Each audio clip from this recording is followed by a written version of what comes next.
knows how you come across somebody once in a while you shouldn't have messed with. That's me. Well, I am not an African American.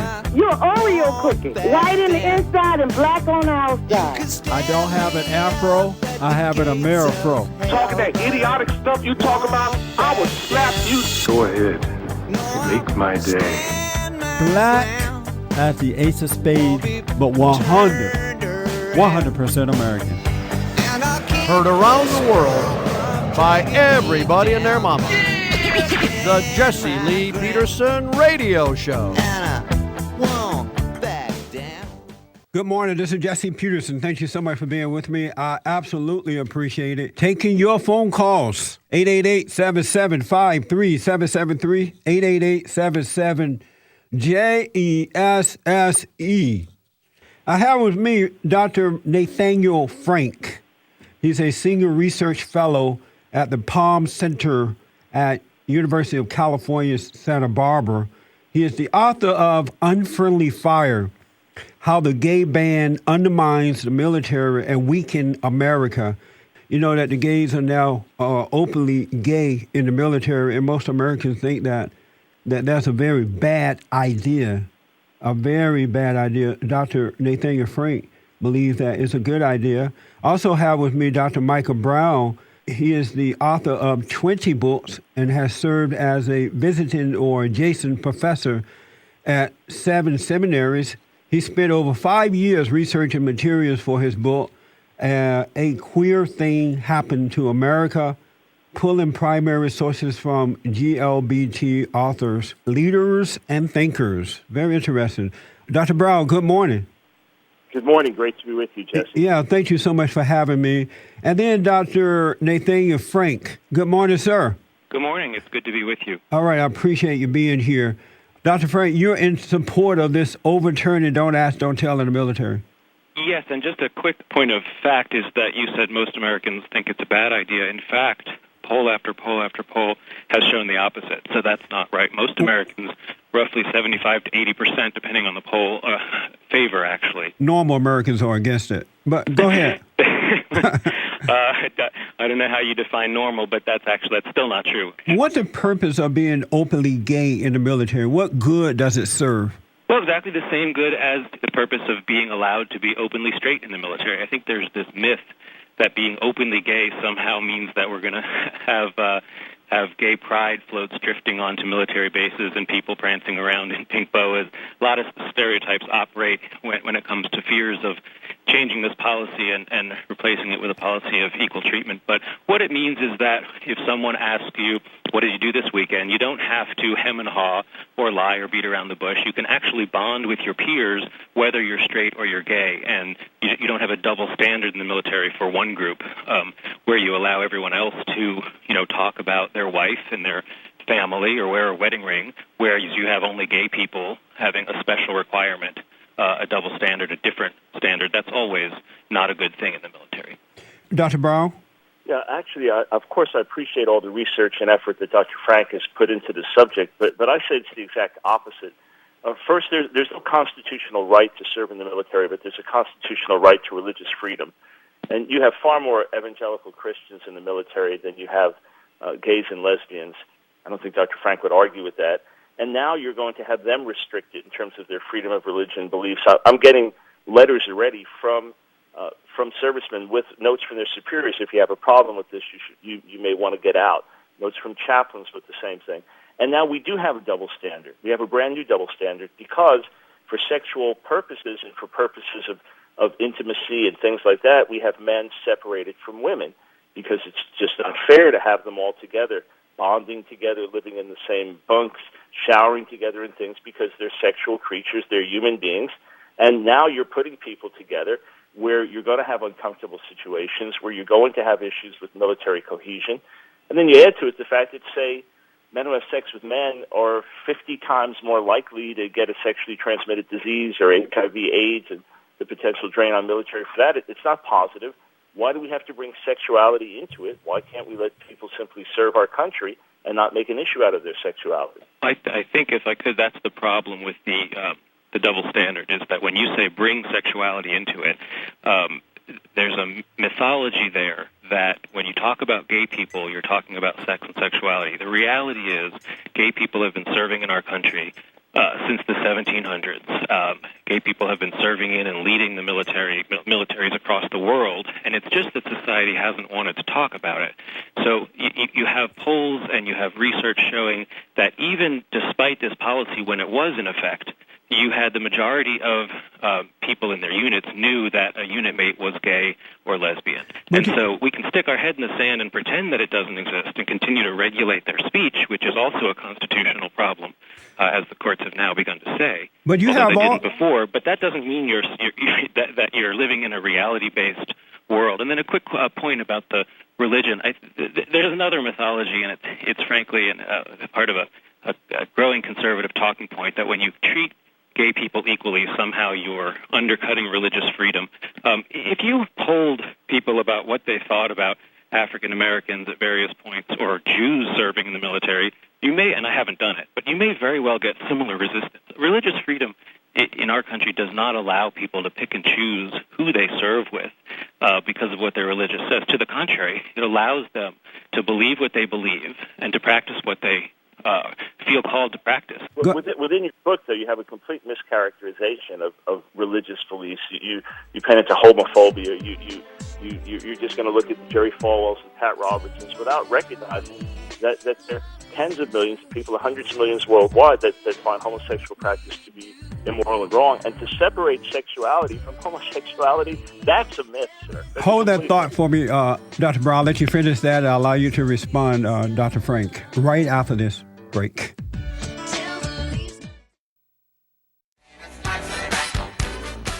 Okay, folks, welcome back. Jesse Lee Peterson is here, uniting the racists with truth instead of dividing them with lies. Taking your phone calls at 888-775-3773.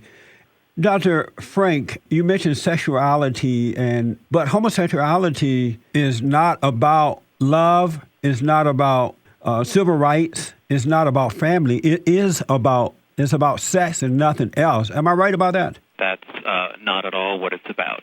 Gay people want to express their love and their desire for people of the same sex, and sometimes they do that sexually because they're human beings, just like straight people want to express their love or desire for people of opposite sexes.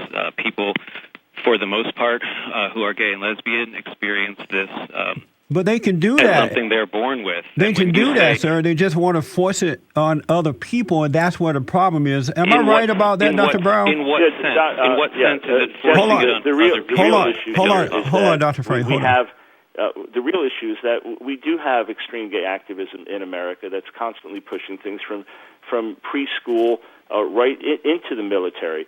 The military now becomes a propaganda base for this. Chaplains being retrained in terms of things. Let's also face the fact that men tend to be more promiscuous and sexualized, heterosexual men, than women. And when you get over into homosexuality, because you don't have the tempering effect of the woman, then on top of that, you have, on average, your average homosexual man will have at least 5 to 7 more partners than your average heterosexual man. Those are conservative numbers. But let's also look at the fact that there's not a single reputable scientific study. I document this in massive detail in A Queer Thing Happened to America, that homosexuality is innate or immutable.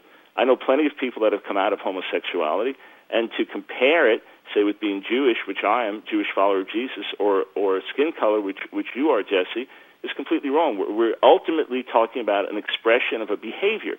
Because if you're sitting in a room, you know you're black, you know I'm white, but you don't know if we're gay or straight or bisexual or pedophiles or asexual or whatever. Those things will ultimately be expressed. And there are now gay magazines that are going to be on military bases. They're talking about same-sex unions being performed, marriages and things like this. You're talking about a sexualizing of the military. And let's recognize already, let's say we've had about, over a 10-year period, about 13,000 people expelled for homosexuality. We've had 40,000 women expelled for pregnancy. We've had 55,000 people expelled for drugs. This is something that's been tiny. Now that you take it in an open way, you're going to have a lot more issues, a lot more harassment, a lot more sexual issues with heterosexual, homosexual conflict. We can't separate them like we separate men and women, which is just courtesy. If you put your average heterosexual men and women bunking together, showering together, you're going to have a lot more issues. But you have this with heterosexual men and lesbian women. It's unfair to other troops, and it's an unfair sexualizing of the military, and it's also going to bring lots of conflicts with people of religious and moral persuasions. And Dr. Frank, you must admit that since they have allowed homosexuals to come out of the closet in regular society, society has not gotten better. It has become weaker. It has gotten worse. And you must admit that that will happen with the military. The military is there to protect us, not to prove that your sexuality is right or wrong. Both of you gentlemen are entitled to your opinions, but you're not entitled to your own facts. So let's look at some facts. First of all, I dispute, and many people dispute the science that you're citing about the frequency of sexually transmitted diseases. There are certain groups that are prone to that more than others. There are certain races that are prone to certain diseases. We don't screen them out of the military because of that. We don't screen women out of the military because they can get pregnant and men can't, or because they're prone to certain diseases. So that's not the way we make public policy when it comes to other people. If you do it for gay people, then that's going to be, drawing a line in the sand around gay people because of feelings about gay people. It's not an equal policy. The idea that society has gotten worse, if you're trying to link that to the openness and equal treatment of gay people, it's a basic fault in your science to not control for any of the other variables. There are millions of variables that have evolved over the past whatever time period you're looking at. So I think that society has gotten, in many ways, better. First thing, I don't know what reports you're disputing. This is Center of Disease Control in terms of the 50 times more likely or 40 times more likely. This is commonly known. This is not some esoteric study that someone produced in their basement. These are just well-known and sad statistics, and it's shocking that when we've got all these campaigns against smoking and obesity, at the same time we're going to celebrate homosexual practice and encourage middle schoolers to come out without warning them and cautioning them.